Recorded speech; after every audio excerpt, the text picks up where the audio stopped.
And good afternoon, ladies and gentlemen. This is your friend Captain Ted over here in Honolulu, Hawaii. We have a live broadcast for you today, 2 days before the election day. And I have a special guest here. I have Mr. Leonard Jones. Leonard Jones, musician, pastor, teacher, and peachy keen dancer. Hey, Leo, how you doing today, Leo? Good, Ted. How are you, man? Well, I'm surviving. I'm surviving, and I'm glad we could hook up today and talk with you, get some wisdom from you and your point of view as a world traveling troubadour for Jesus. And you've been doing Christian music since Bethlehem, I think. It seems like the original Yeah, Christmas, I but am old. no, you're not. You're a week older than I am, so be uh, be of a young frame of mind. Tell me how you started with your music and where did you start? Ooh, that's a long story, Ted. Well, the start of the start. You got well, to, yeah. I was 4 years old, and my father he would he bought some instruments, and he was just messing around. He'd always been a singer, but he never played anything. And he brought like some guitars and a ukulele and stuff, and he brought some guys over to our house, and they had like a jam session in our living room. And I'm 4 years old, and I'm just enthralled with music. I mean, with live music. I'd heard it, obviously. Everybody had heard music. I saw it, and it it impacted me. Right. So I'll be 73 in about 40 days, Oh, and and so I've been doing working on music almost 70 years. Uh, and so it's been a travel. I so He you were gave three me years old. You're 3 years old. You four said four you years old. 4 years old. You get a ukulele for Christmas, or what I got happened? He just gave me his ukulele because he bought a four-string guitar, which is that's like the top four strings of a six-string guitar. Okay. And I think they called them tenor guitars. Uh huh. And you still see them in bluegrass music, actually. The people like them because it just plays nothing but the high strings, and so that it doesn't get in the way of the other instruments. Right. So, so I got a ukulele first, and then he gave me his four-string guitar, and then he got an electric guitar, an old, well, it wasn't old then, but he got a Silvertone with an amp inside of the case. I heard of them. Yeah. And very valuable. Now, once Jimmy Page started playing them, then they became very valuable. But who knew the who knew Right, right. Silvertone? Anyway, I just kind of worked my way up through. Uh, Took saxophone in high school, so I learned woodwinds, and I went in the Air Force when I was 19 and spent a couple of years in Germany and did a bunch of music there. I got out of the Air Force and came back to the United States, and I got saved. Mm. And so that was a real life changer because I had been, uh, shoot, I'd been doing drugs since I was 17 at that point. So I wasn't heavy into drugs, but I took a lot of, psychedelic drugs, like, and I smoked a lot of, combustible drugs.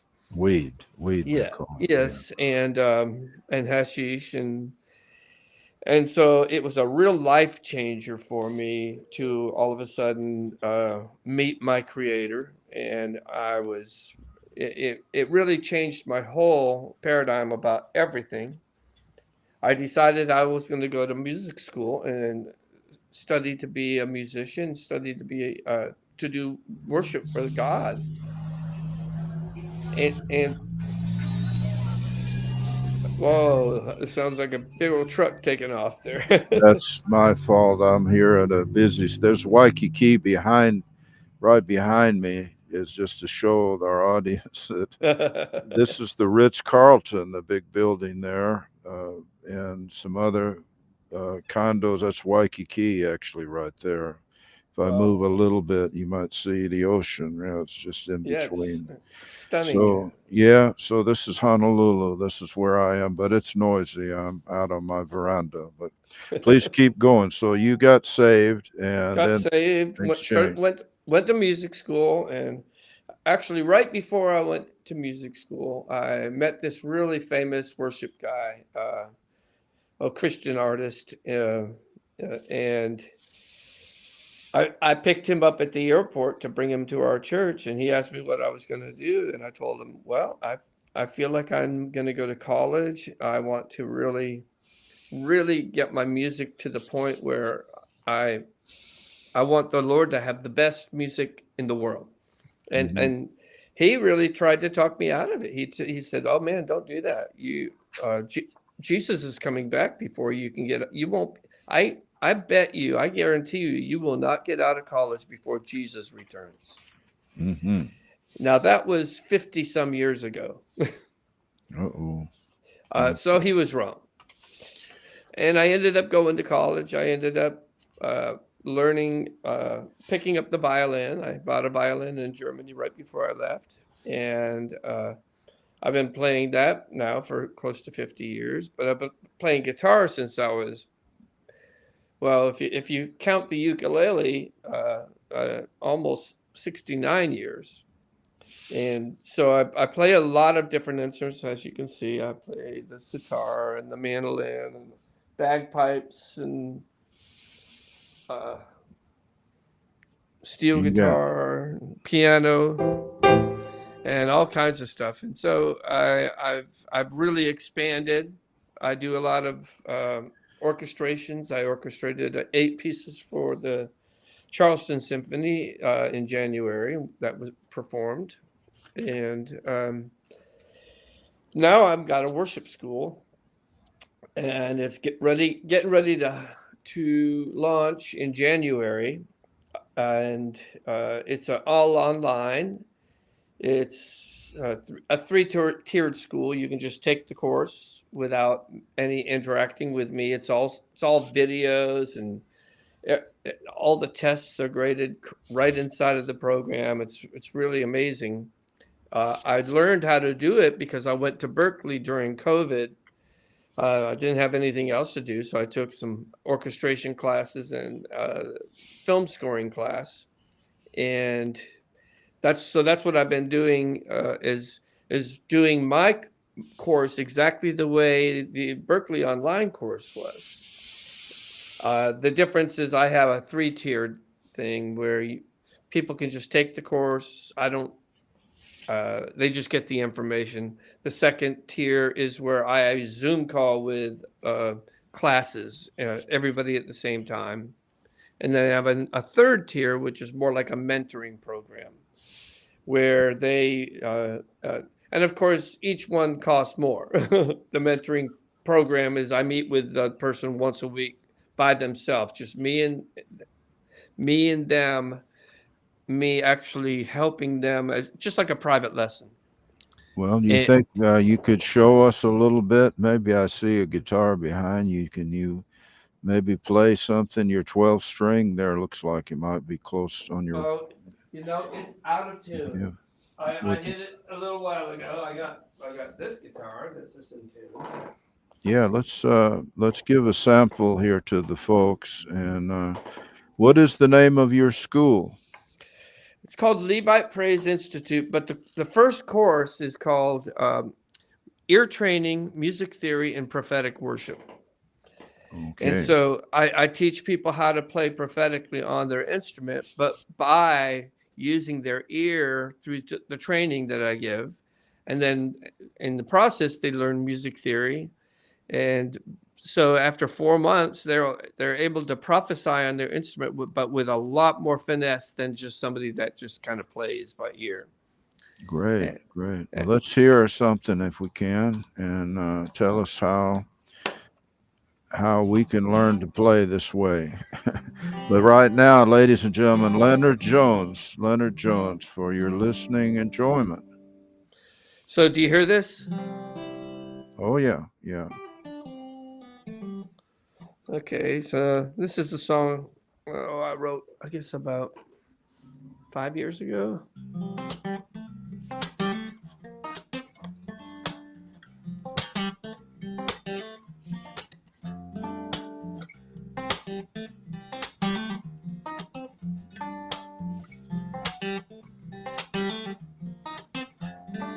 Your love that's like the rose resting high above the thorns.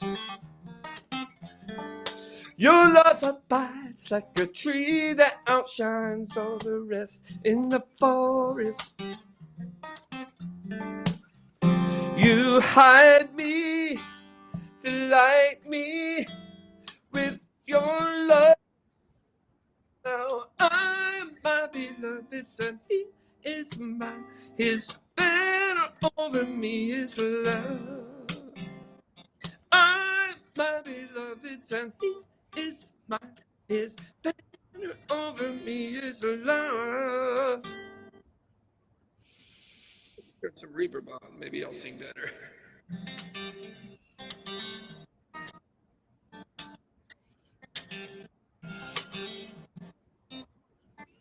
Your love.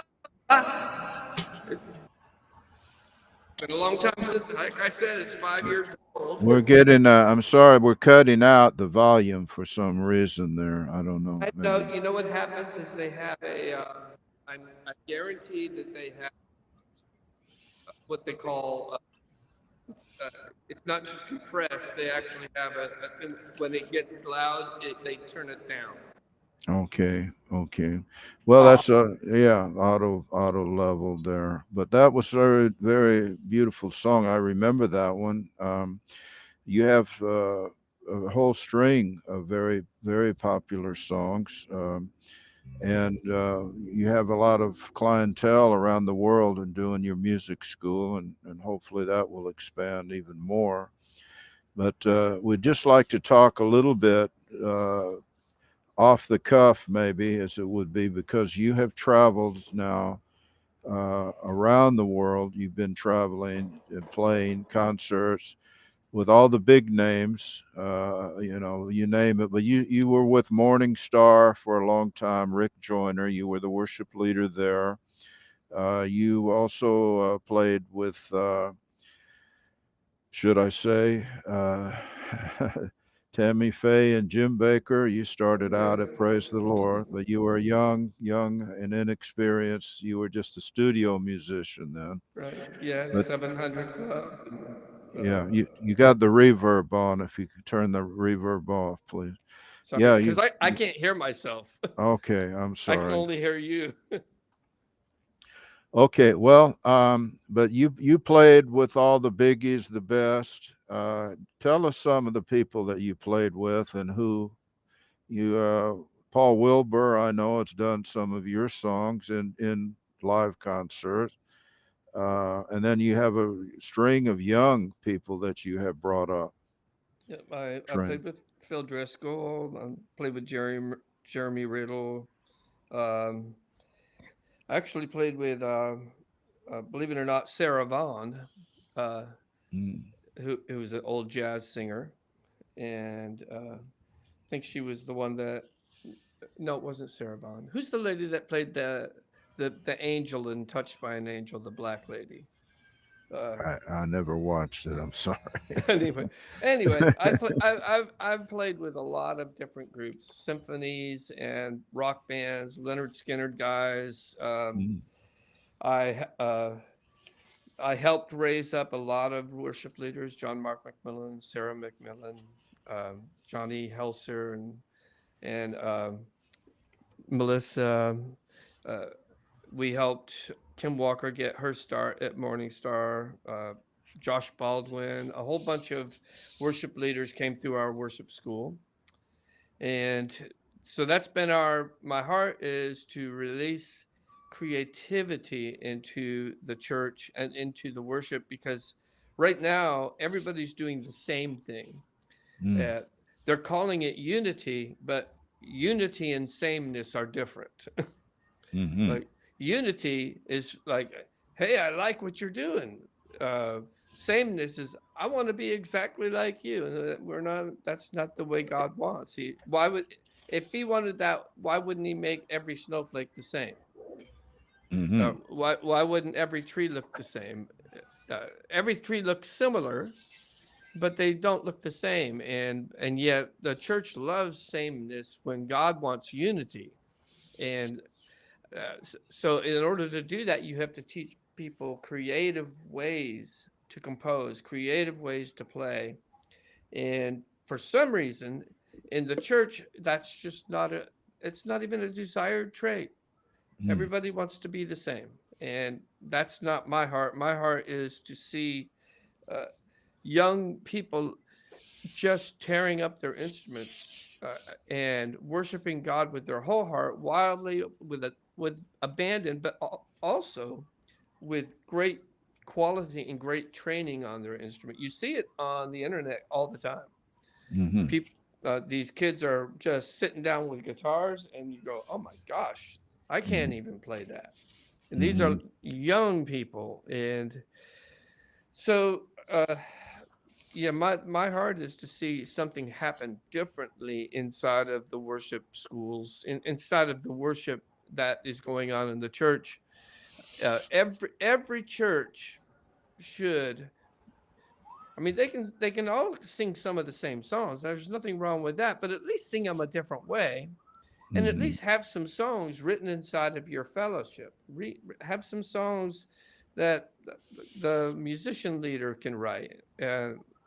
So many churches, like, oh, we don't want that. We only want the what the worship industry is sending down the pipeline, and that's not the way we are supposed to be. We are supposed to be creative, uh, just people that open up the heavens from there, because I cannot open up the heavens with somebody else's heart. I have to open up the heavens with my heart.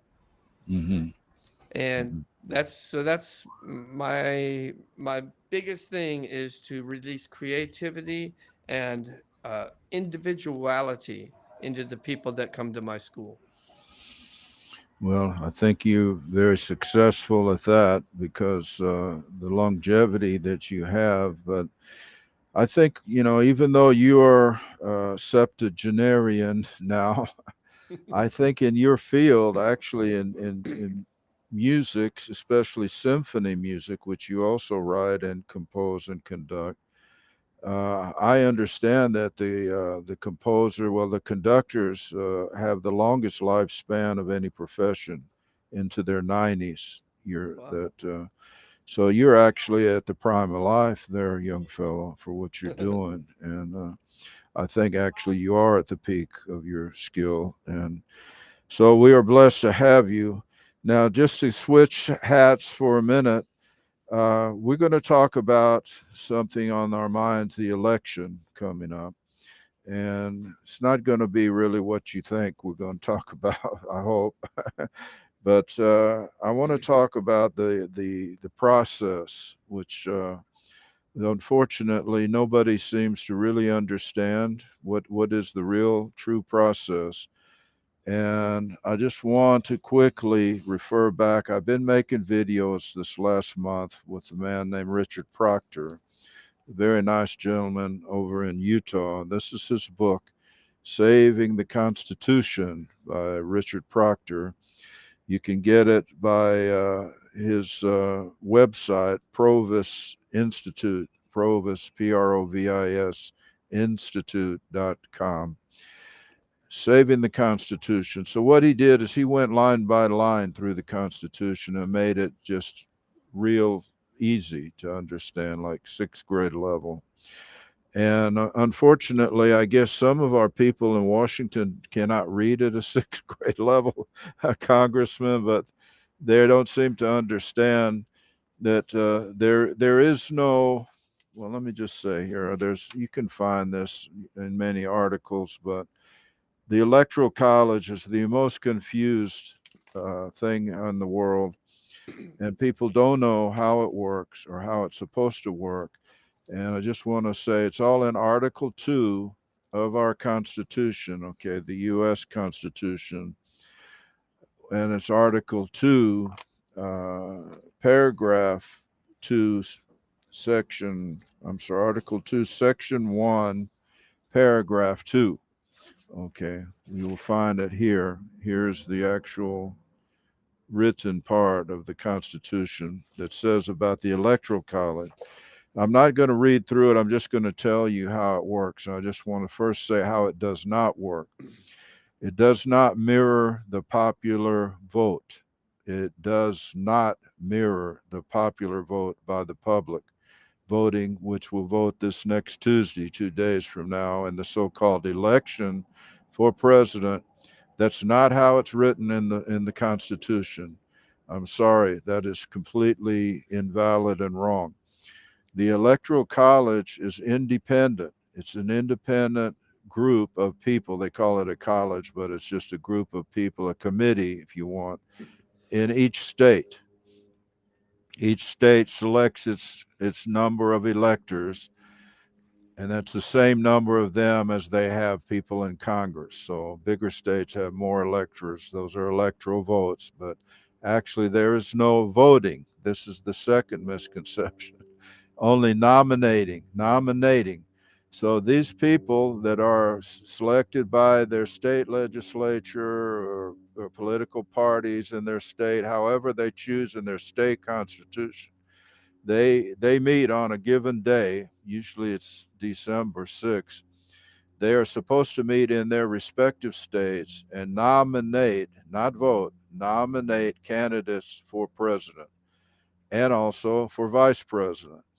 Well, they don't do that. We have these political parties that have hijacked the whole process. And actually, as we found out this year, actually a few months ago, there is actually no rules anymore to this whole game. Parties do whatever they want to, which we saw now. So I'm not going to go any farther than just to say the Electoral College is the only way of the president and vice president to be chosen. They're nominated by each state's electors. It can be anybody they want. It could be Leonard Jones, could be Ted White, could be you, your wife, somebody, anybody that's a natural born citizen that's eligible. Actually, there's one candidate that's not natural born in this election, but we won't go into her.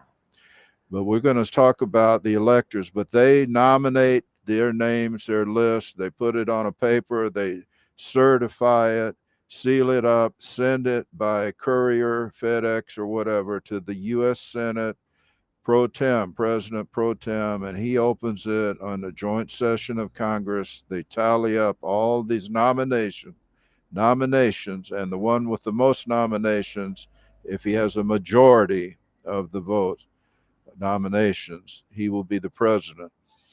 So if he doesn't get a majority, nobody gets, then it goes to the House and they vote for, again, the person that the top five of that list that came across.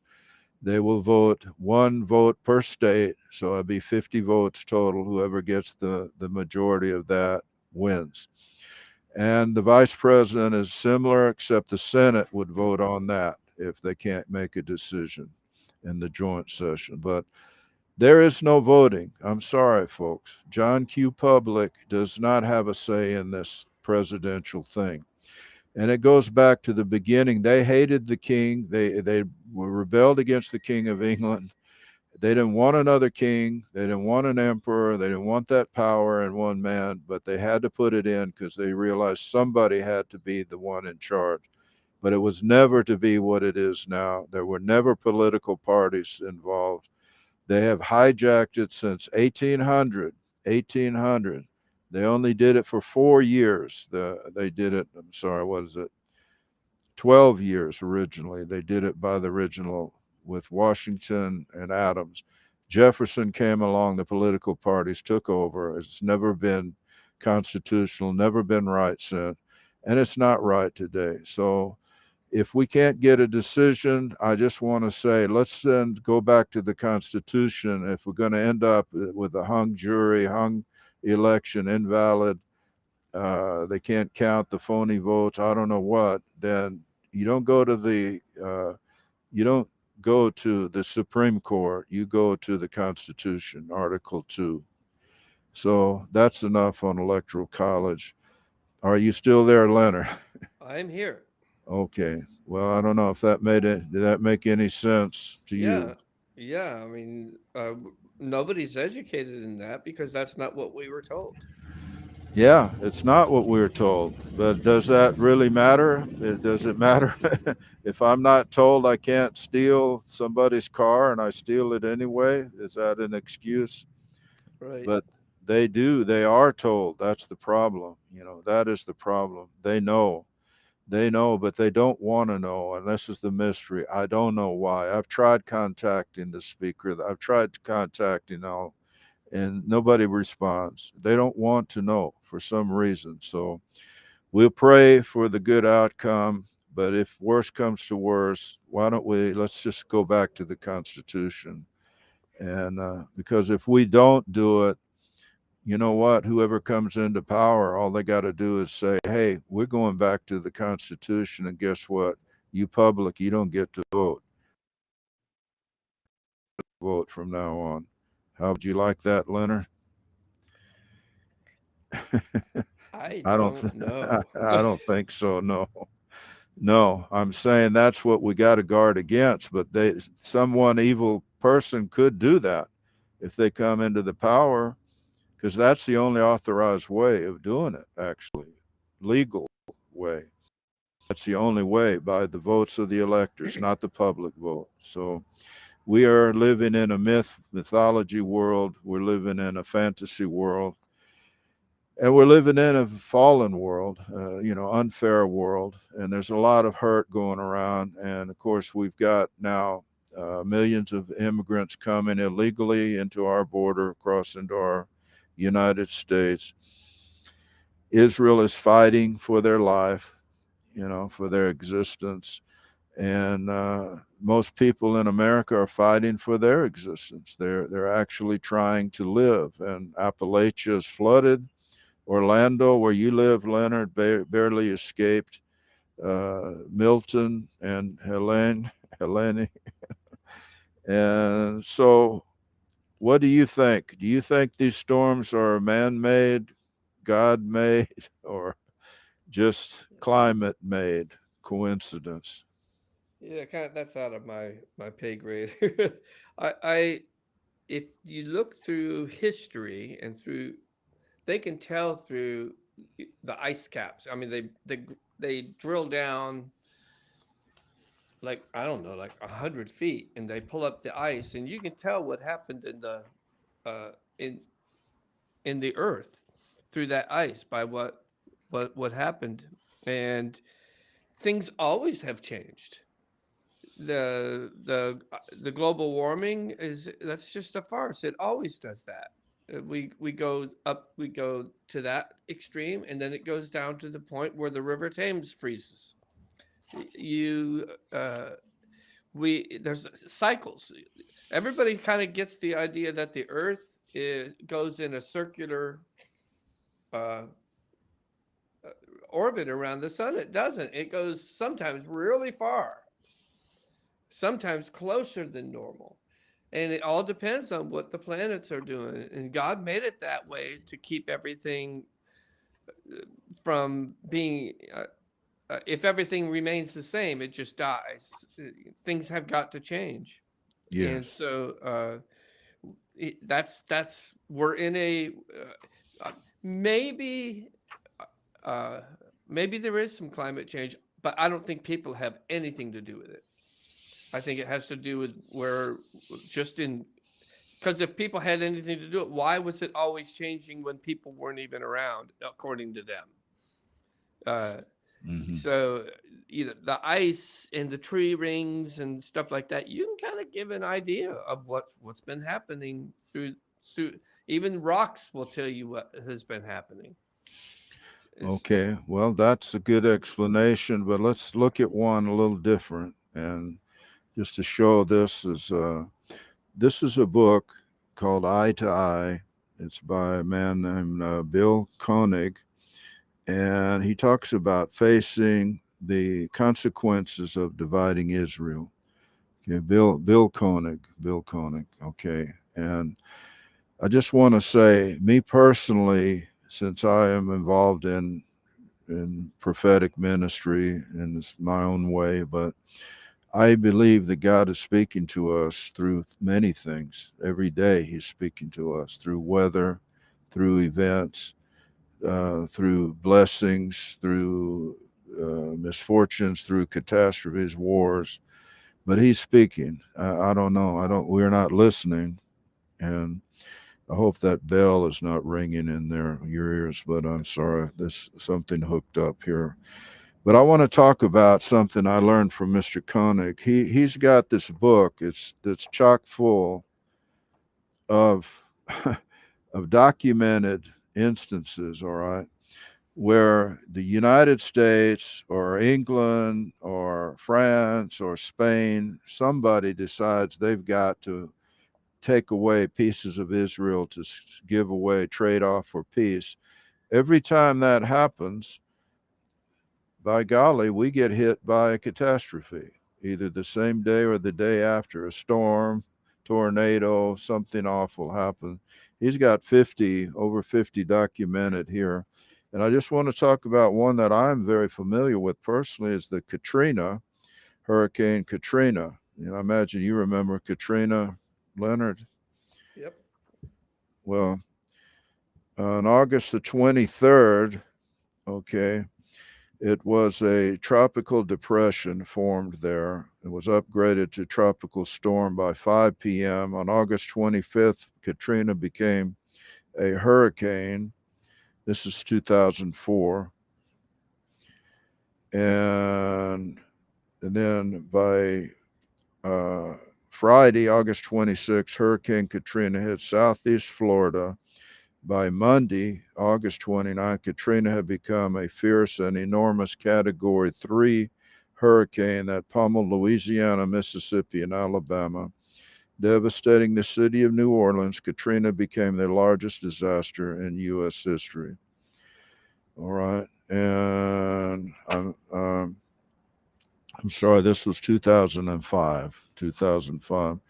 Well, it just so happens that just 2 days prior to this, August 2005, people of Gaza, Israeli settlers in Gaza, which we always think of now as Palestinian or Arab, whatever they referred to as, but the Arabs have not always owned or lived in Gaza. They were the Jewish settlers in Gaza prior to that, 2005. And our president then, George W. Bush, arranged supposed peace, swapping that land to give to these Arab settlers and taking the Jews out. Well, 2 days later, Katrina hit the United States. Gaza has been a thorn in the side of Israel and the whole world ever since then. And of course, we have that conflict going on today. I would just like to say that in my humble opinion, that Hurricane Helene had prophetic meaning. As I am from Greek heritage, the Hellenes, they're called as the Greek. Hellas is the classical name for Greece. But they had, I believe, Helen of Troy, if you would, is the Trojan horse, that this indicating a woman would come as a Trojan horse and start many wars. If you know the Trojan War history, that's what it is. Sorry, there's ambulances going down here in Waikiki. This happens a lot, unfortunately. So, but I think this was the Trojan horse, Helene, which then came and parked right over Appalachia, over Asheville, North Carolina, and stayed there 7 hours and I don't know, dumped trillions of gallons of water on them. Well, anyway, then came Milton, not long after that. Milton, And Milton was a poet, a blind poet in the 1600s of England. He wrote two poems that are significant, I think, to do with Florida and devastation. One is Samson Agonistes. If you're an English major like I am, studied from Oxford University, actually, a remote course. Samson Agonistes, about Samson, blind Samson, grinding in the mill after being betrayed by Delilah, his eyes put out by the Philistine, and brought them down, all in the one moment of truth in the temple there. You can find that in the Old Testament. The other one, though, is Paradise Lost, one of Milton's classic epic poems, Paradise Lost, which I think has a great significance, having come to Florida at the time it has come, and to America just before this election. So I just think that we need to recognize God is bigger than any of us. He has ways to speak to us, and He is speaking today. So we have also just recently has come out. This is something exciting, a Hebrew version of the book of Revelation. This is not, had no precedent for this before, that actually this is an original, they believe, a copy of the original book of Revelation as written by the hand of John the apostle on the island of Patmos. I actually have been to the island of Patmos. I've been in that cave.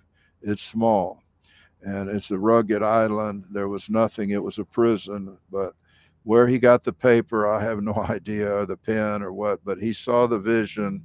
He wrote it down. But according to this, and the scholars do believe that this Hebrew revelation is part of a whole group of papers they have found that were 100 years in the Cambridge Library. Nobody would come and check them out. They came from Cochin, India, from a monastery there. Thomas, the disciple, started the Christianity in India. But anyway, he apparently took a original copy of John's Revelation in Hebrew with him. I have it here translated to English, and it's remarkable in that it opens up the book with great understanding, many things that we have not been able to get from the Greek translation, because that's the second hand, that's a hearsay, the Greek translation. It's a translation of a translation, basically. If you get the Hebrew one, Revelation, it's the eyewitness direct. So you can get that for free. The Hebrew Gospels, plural, HebrewGospels.com. And I'm not selling them. They don't sell them. You can get it all free from online. So I just want to throw that out, that the Jewish people have been much ignored over history. They were completely obliterated, their scriptures in Hebrew, but there are some that God has preserved, and we actually have the whole Gospels, all the Gospels in original Hebrew. What do you think about that, Leonard? That's great. Yeah, I need. I just went through the Book of Revelations. I mean, I just read through the whole thing, and I was confused. Yeah. I was going, "What is he talking about here?" And so I'm going to get that because then maybe it'll shed more light on it. Because I was really trying to figure out. Uh, he didn't do too great on the timeline, I don't think, when he was putting it all together. But Yeah. the so it's going on. When is this going to happen? Has this already happened? And I'd like to get that. How do you get it again? You go online for free, and it's this website is called Hebrew Gospels, GOSPELS.com. And I ordered this book. HebrewGospels.com. Yeah, and this book was actually only printed in June, June or July this year. It's just all happening now, Mm-hmm.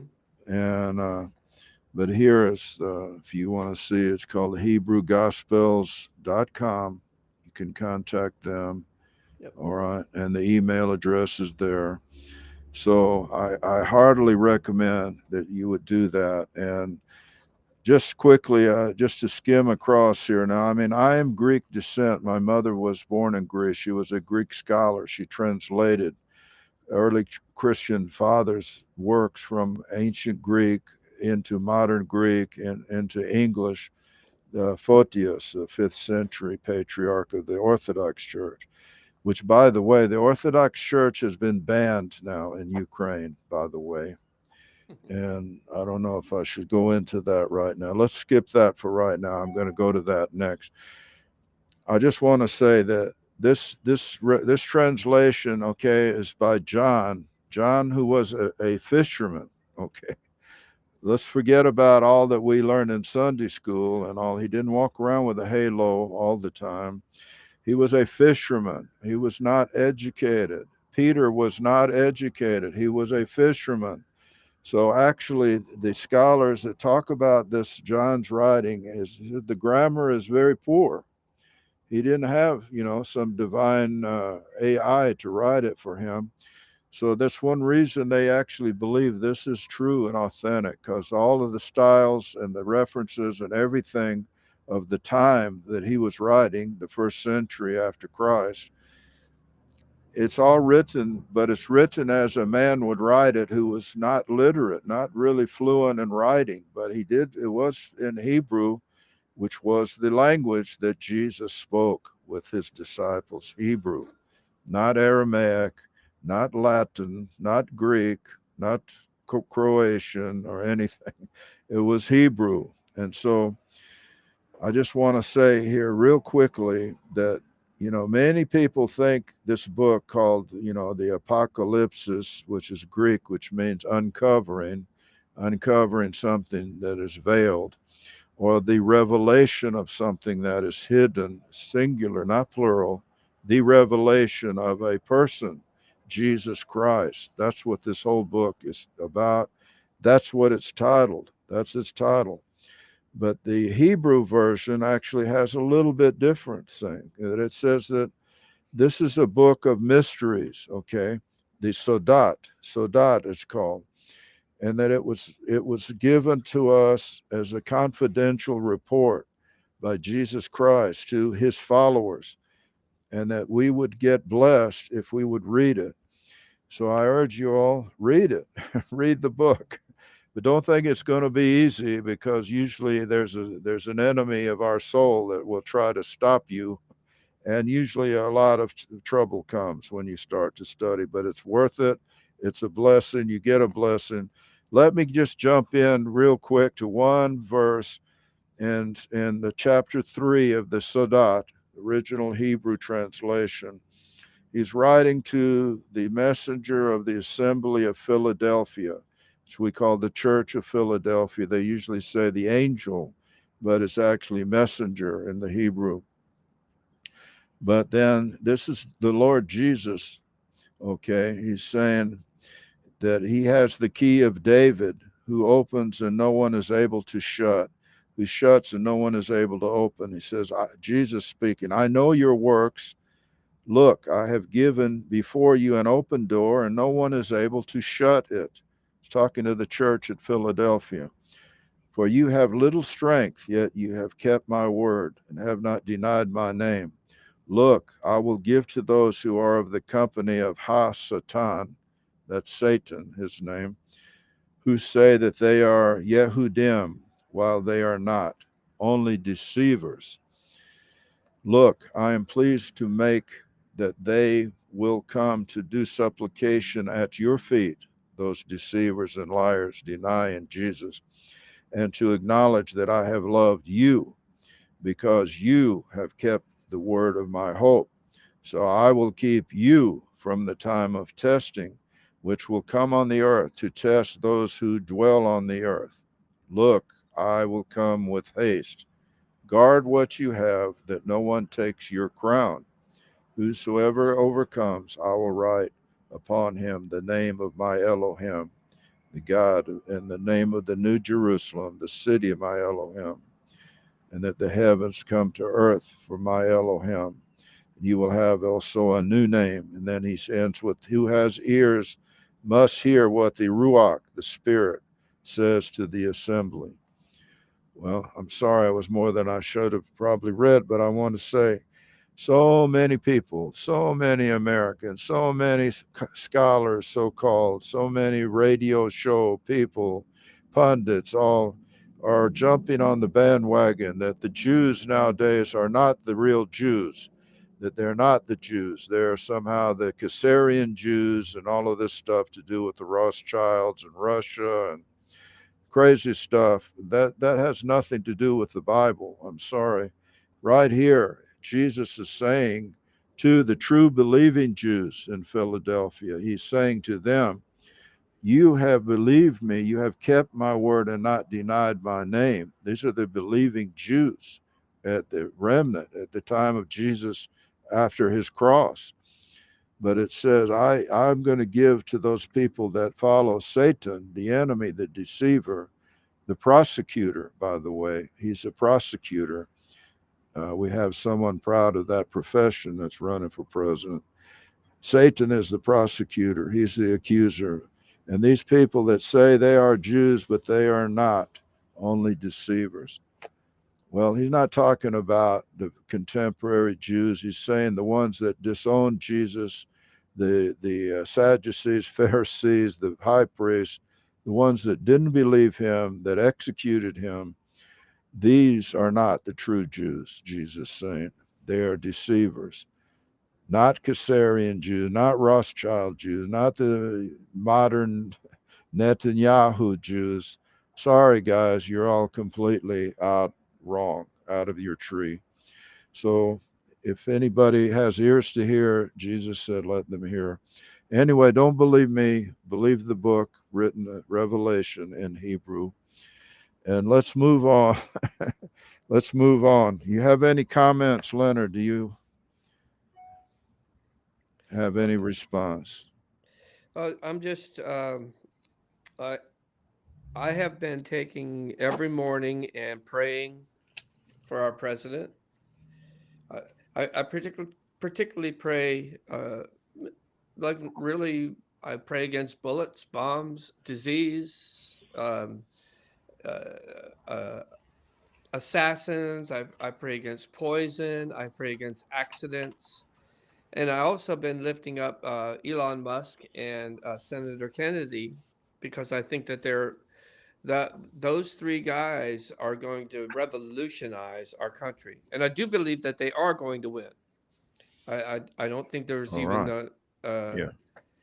now how the other side takes it and what they do to respond. I don't know, but I think it's I think he basically said, let's make it too big to rig. I think it's too big to rig. I voted about a week ago, and there's so many more Republicans that are voting early this time. Of course, they are still going to try to stuff ballot boxes. That's all they know how to do because they don't Mm-hmm. know exactly how to beat this thing. I mean, they can't. You know, and we both know. Just like the last election, they cheated. Uh, so they will try to cheat, but I think it's going to be so hard, overwhelming. Uh, I mean, for one thing, I have my son-in-law, he's pretty woke, and and he wrote me the other day, and he said, "I am so stoked about getting to vote for Trump." And Mm-hmm. here's a guy that's 30 years old. He's totally woke. He is. And I have many of my young friends that don't know the Lord at all are saying the same thing. They're saying that's the worst administration we've ever had, and everybody knows we're way worse off. And so I believe that um, if Christians, every Christian that's watching this, if you don't vote, yeah, that's like hearing a message, a salvation message, and not giving your heart to the Lord. Just because you've heard the message that Yeah. doesn't mean anything. You need to make some action. And if Yes. you're, let's uh, put action to your faith. Get to those polls. I think the polls will actually be open tomorrow, Monday. Before, if you wait till Tuesday, the lines are going to be too long, and they may try to pull some stuff Tuesday. Yes. So this is a good. Absolutely. You have this early voting. Almost every state has early voting. I personally stay away from the mail-ins because that's the way they cheated the last time is they used mail-ins. So if they can bring in mail-ins, then they can also eliminate mail-ins. It's a little harder for them to cheat if you go to the voting place, do your vote, make sure that when you hit the machine, if it's one of the electronic machines, we don't use that in Florida. We actually do it on paper. Mm. Hmm. But a lot of places you can vote by pushing the computer screen. Hmm. And so make sure that it actually, when you push whoever you're voting for, make sure it actually shows that a little check mark on that person. Some of them are going to the other side. You push for Right. one Right. person and it Right. actually shows up on the other. Yeah, and So check the what? date. Check the date Yeah, also. I heard somebody who said 2017 on the ballot. yeah. They were, So yeah, watch all those tricks because they're going to try to trick. But uh, yeah, I believe that God is going to give us grace. It's our job not only just to vote, but we have we can pray. We can pray, and yes. That's and pray. My wife and I we get together, and there's a thing in the Bible that says if two or more gather, and if they touch anything, it will be done for their Father in heaven. So there's great power in unity. We saw a bunch of people in a cult out in one of the parks that we ride our bikes through. They were all in brown, like with hoods and stuff, all standing up and bowing down to the sun. All Asian women, no men, nothing but Asian women, hmm getting on their knees and dancing and singing to this lady beating a drum. And the thing is, what people go, oh, well, nothing's happening. No, they were praying in unity. yeah, yeah. So when Let me just give something talking about unity. Do you know that over 30% of the Christians that go to church in America claim they're not going to vote in this election? This Yeah, is well, the wrong kind of unity. that's not the right unity. No, and this is absolute foolishness to think you're going to make a difference by abstaining, or that these people are sinners, or that Trump's a sinner, and I got to vote for somebody holy. Well, I'm sorry, but nobody, only Jesus Christ is the only one without sin, and they crucified him. So Right. I don't think that we're going to be able to, dance around and be able to play with the world, anymore. Well, one thing So that I do, I remind the Lord. The Bible says to remind the Lord some things. And I said I've been saying to the Lord, I want to remind you, Lord, that during the Democratic uh, uh, convention in their parking lot, they set up a abortion clinic to give out free abortions, which is yeah, nothing less than actually sacrificing children to Molech. yes, yes, And I remind I remind every day, the Lord, I want you to remind you, Lord, that these people are baby killers, that these people are thieves and they're robbers, just like their father, Satan. And so don't pray just like, oh God, do this, do this. Actually remind him. He says to remind him. And there actually is some things in the Bible where the Lord actually says, tell me what to do. You tell me what to do and I'll do it. And so don't sit there and be a, a couch potato. Get off your butt, go vote, and then pray. And pray for their protection, particularly because I mean they're not done. uh, they're they will try if it gets right down to it and it looks like he's going to win, they're going to try to take him out again. And so, Right, but right. Yeah. angels can protect him. Activate the angels, yes, and make our presence known, before the throne room of God. Yeah. This is what you see in Revelation. You see worshiping at the throne room. This is the big thing you see through and through, singing. This is, of course, your thing, Leonard. This is a big part of your ministry. Yep. But we need to know also, this is the throne room of God is what he says it and it happens. Okay, he says it and it's done. My other camera is overheated, so I have to use this one. I'm sorry, but It looks good. all right. Well, the throne of God is where it all happens, my friends. And actually, Jesus Christ is seated at the right hand of the Father, and the word says to intercede for us. So Jesus has to just says the word, and it's done. And the Father commands the angels, and it's done. And this is how the world was made. And Genesis 1:1, in the beginning, God. And if we don't turn back to him, I don't know how many times he's going to keep being patient with us. Because again, I think Helene, the Trojan horse, the Helen of Troy storm, and then Milton, the blind poet, Paradise Lost, Samson, Agonistes, Samson, the blind man who betrayed God and paid the price. I think these are lessons, but here's one more. And this is something, the real shocker is that Ukraine has now banned the Orthodox Christian faith in Ukraine. It's illegal. They are closing churches, violently evicting old ladies, nuns, priests. These are 1,000-year-old churches or more. These are the the benchmark of the Christian faith, the Ukrainian Orthodox Church. And because Zelensky, the illegitimate installed dictator there, is not of that faith, and they have been called wrongly Russian Orthodox. They're affiliated with the Russian Orthodox Church. That's the reason he wants to shut them down. These are Christian Bible believing for 1,500 years more, the Orthodox Christians in Europe. So these are Eastern Orthodox. They're called Greek Orthodox in Greece. Yeah, they're called Romanian Orthodox in Romania, Bulgarian Orthodox in Bulgaria.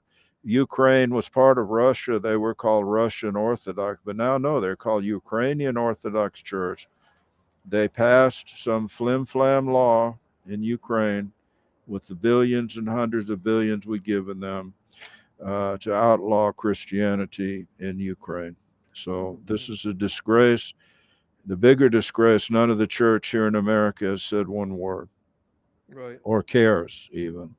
But you understand the $200 billion, missiles, bombs, all of this that we've sent to kill women and children, Ukrainian and Russian, has ended up in us outlawing the Christianity and murdering 1 million people in Ukraine. And then, Ukrainian Orthodox Christian young men are killing Russian Orthodox Christian young men over what? A name, NATO, lines on a map, some phony policy, something that ginned up to sell bombs and rockets. No, thank you.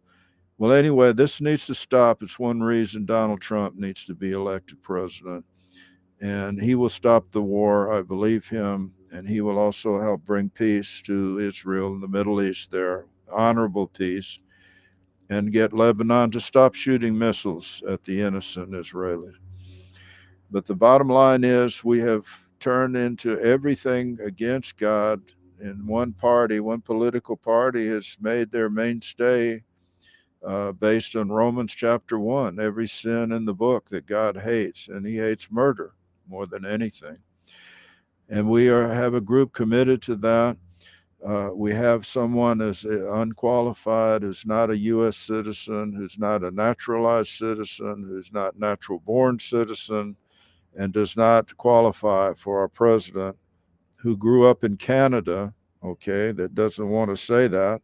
They grew up in Canada from the age 12 to 20 years old and are born to foreign national parents. Just happen to be in California, but that does not make you natural born. To be natural born, you need your parents to be citizen. You need to be second generation. They don't have that. So, just to tell you, we have illegal procedure going on. We have illegal candidates. We have illegal policies, but we have a God who honors his word. And so we need to fall in and to support him and to be able to stand with him and the people that he stands with, which of course is Israel today, modern day Israel. They're given that land back in Genesis. God gave it to Abraham, his descendants, forever and ever. It's not negotiable. That's their land. So, Leonard, would you like to share something, whatever's on your mind, as we'll get ready to close here, and tell us what you got? Maybe you got a song for us. I do like the one you have, Not Guilty. I don't know if you got that ready to go. I do not. I can, let me think. See.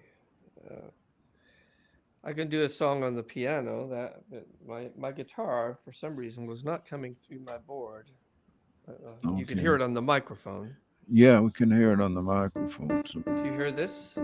yeah, that's loud. That's very loud. Too loud? Well, it's okay. We can hear it, but yeah, that's better. Problem is I can't hear it because I can't hear. Uh, All right. Well, I'm sorry oh, we don't wait a put minute. you Let on the me spot. let me see if Um, I might be able to do this, but I won't be able to hear you. Hold on. Let me see this. Yeah, I can hear it. Um, all right. Well, why don't yeah, you let me go? just. You go for it, and don't worry God, we about love us. you, and your love is. The Bible says your love is better than life, and we know that love is really going to get us through this. And we don't hate anybody. We don't hate the Democrats. We hate what they do. We love you, and we ask you to release your love. Uh, and that's actually the name of this song called Your Love.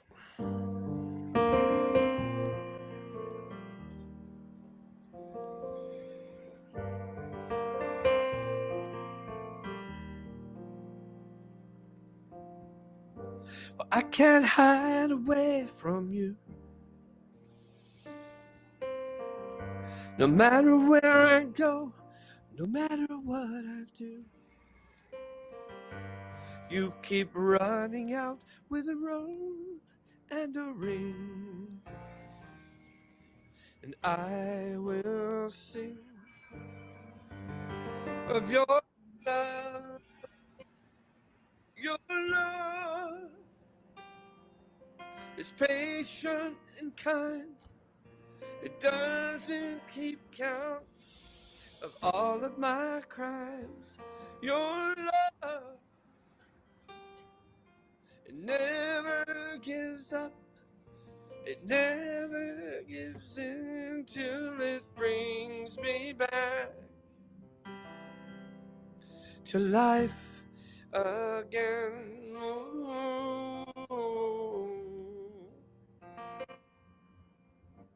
Oh,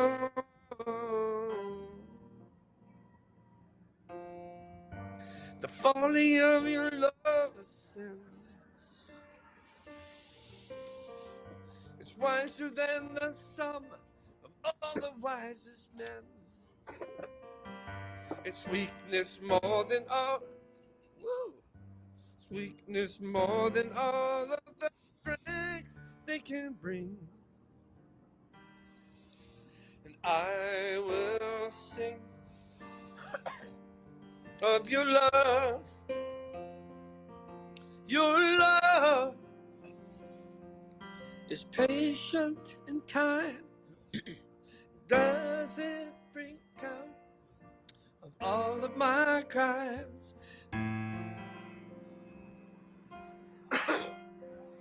Sorry. Oh, that's good. That's good. Never gives up, never gives in till it brings me back to life again.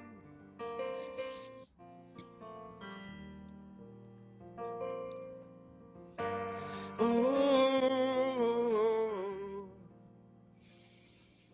when I deserved your wrath, you prepared the fatted calf, and from afar you brought me home to the house that your love built, never mentioning my guilt. And now my life is yours alone. Your love is gracious and kind. It doesn't keep count of all of my crimes. I'm sorry, I'm choking up here. That's okay. That's good. That's good. Thank you. We caught you really at a rough time. I know you're working day and night. You I have can't a hear you if you're talking to me. all right. Well, we I'll thank finish you. it some other time. Yeah. I got something in my throat. All right. Well, we appreciate you very much. We love you, Leonard, and you're going to be out in California next week. I'll put the dates where you're going to be out there on the description, and also people can reach you at your website, leonardjones.com, leonardjones.com, and your Levite Praise Institute is how you are teaching through that, and we'll put that in the description. But we sure thank you. We appreciate everybody joining us. Please pray for Israel, pray for America, and pray for our country. We are at a crisis. We are at a crossroads, unlike any we have ever been at before. And we need people that will stand up just by simply making a vote, because this may be your last vote and my last vote if we don't get this right this time. And that's not any hype. Thank you, Leonard. Thank you again. We love you, and thanks for joining us. Let's do it again sometime when you give you more notice, and we hope we can see you live and let people know where you're going to be playing. So, once again, thank you all from Honolulu, Hawaii. Ted White for the Barefoot Believers Hawaii. We're on YouTube, and also you can find us on our website, barefootbelievers.com. And we thank you, we love you, and Jesus Christ is Lord over America, over the United States, over the world, and He's coming back soon. Amen. Thanks, folks. Amen. Thanks. Thank you, Ted. Aloha. Thank you. Thank It's you. always a pleasure, man. I You. promise I won't mess up my songs next time. Well, people can buy your albums. They're very good. You can hear the real deal. And thank you, Leonard. Thanks, man. We love you. Amen.